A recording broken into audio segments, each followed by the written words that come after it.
there's desk, there's all the materials that are here in class. Do you think it will be a good thing to do that? Is it possible to dance when the class is filled with such desks and chairs and tables? Is it gonna be accommodative for dance? No, it's not gonna be accommodative for dance, because you will end up hurting each other. You will end up falling onto chairs, falling to desks, and being hurt and getting injuries. So those are part of the reasons that you need to make space. So we'll move on to movements again. Okay, when we talk about movements, what are we talking about? It's the routine that you are going to be doing when you are dancing. So you must follow rules, right? So what do? If we are dancing as a group, there are certain rules we discuss. Okay, from doing this step, we'll move on to doing this step, and each move is calculated, and you are sure that if we're going to the right hand side, we are all going to the right hand. If we're going to the left hand side, we are all going to the left hand side. So they will make things more clean, yes, and the routine will be more. The audience will be able to capture the audience attention with your moves. So the movement also must convey a message. You can tell if someone is dancing to convey a happy message. How do you tell? How do you tell if someone's happy? Yes, by a smile. Yes, you can tell by a smile. How else do you tell if someone's happy? You can tell by their actions, right? So if the movement is fast or it is slow. So that's how you know if the person is dancing conveying a happy message. And again, if a person is dancing conveying a sad message, you assume that a beat will be a much slower beat at a much slower pace, right? So this will help you understand that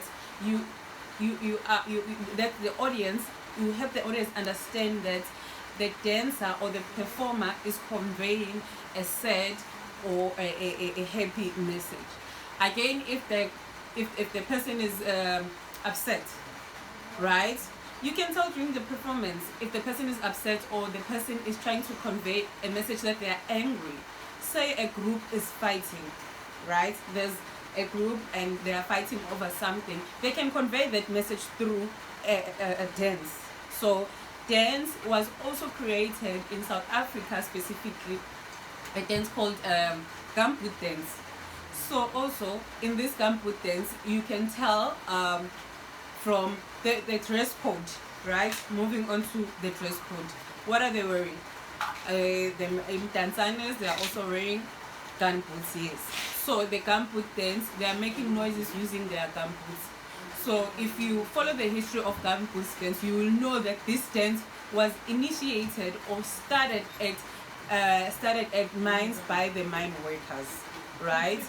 So the mine workers were trying to find entertainment while they are underground. Okay, so you see that there is a message in each and every dance. Again, we move on to Pata Pata dance. Can anyone tell me, can relate a story to Pata Pata dance? Pata Pata dance was formed during the apartheid times, right? So during the apartheid times, people needed, when they went to taverns or shebeens to have fun, they needed something to entertain themselves. So they would wear their nice skirts, and you can tell if even people, if they are dancing right now, dancing Pata Pata dance, you can tell that it's a dance formed during the apartheid or in those years where there was still apartheid. So you can tell from their dress code, you can tell from their movements, as though it sounds or it looks like they're happy. So we will take it as if they were trying to distress from all the surroundings and everything that was happening in the society during the apartheid era. Right. So when we look at dance performance, they say dance is not just about learning steps. Yes, I did say that dance is about conveying a message. It is also about understanding how you can use movements, speak to people in a creative and interesting way. So you don't only just do your movements, but you are speaking to people in a most interesting way. So people will pay attention to you because you are conveying your message in a performance kind of way, right? And then they say during dance there are some elements that you learn, and it teaches you. Dance does not only teach you as a dancer or as an audience, it also teaches the dancer some important aspects as a human being. So part of those things that dance teaches is discipline. Okay, so how does dance teaches one discipline? So if I'm dancing, I know I need to be on time. If I have spoken to my group members and we've discussed and said we are meeting at 8 o'clock, I need to be there at 8 o'clock. If we're meeting, okay, in grade 7 class or the whole 8 o'clock, we need to be there, all of us. So you see, automatically you are disciplined because you know you need to. So you take the skill along with you, not just only in class, but you take it along with you even in life in general. And also, it teaches you creativity. So I have seen some TikTok videos and people are taking songs and creating their own dance. I'm sure some of you are taking part also.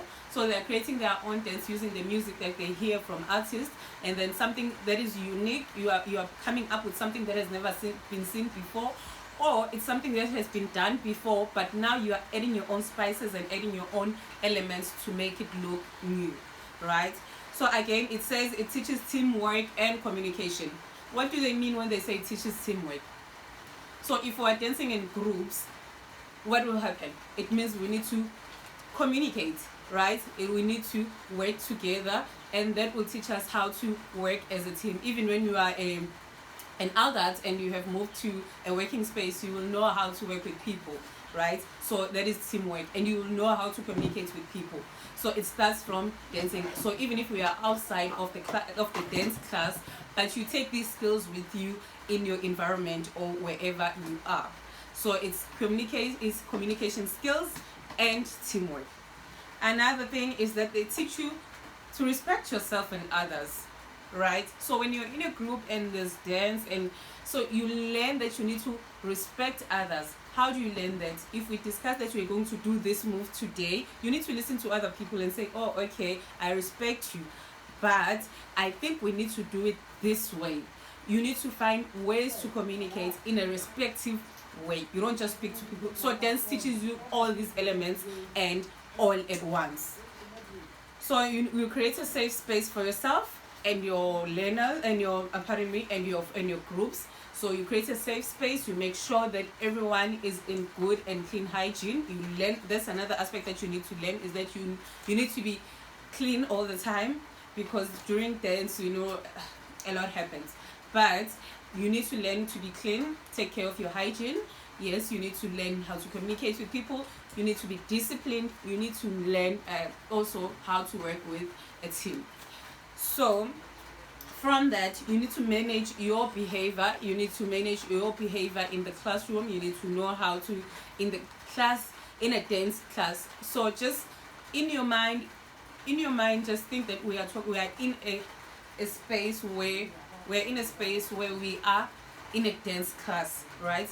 So all these things, you learn them during a dance class. So also,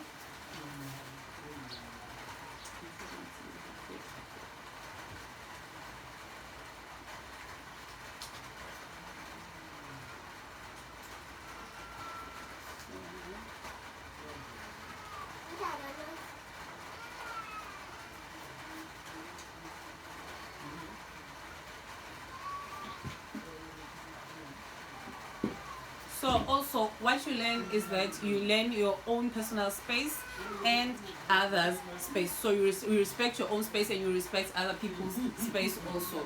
So this will help you a lot when you grow up as a person, or just in general when you are around people, you know how to behave. So these forms of art, all of them, visual art, it's dance, music, and also what else, drama, they teach you certain aspects that you can take with you as an adult or as a person in general. So that will be it for the development. Thank you.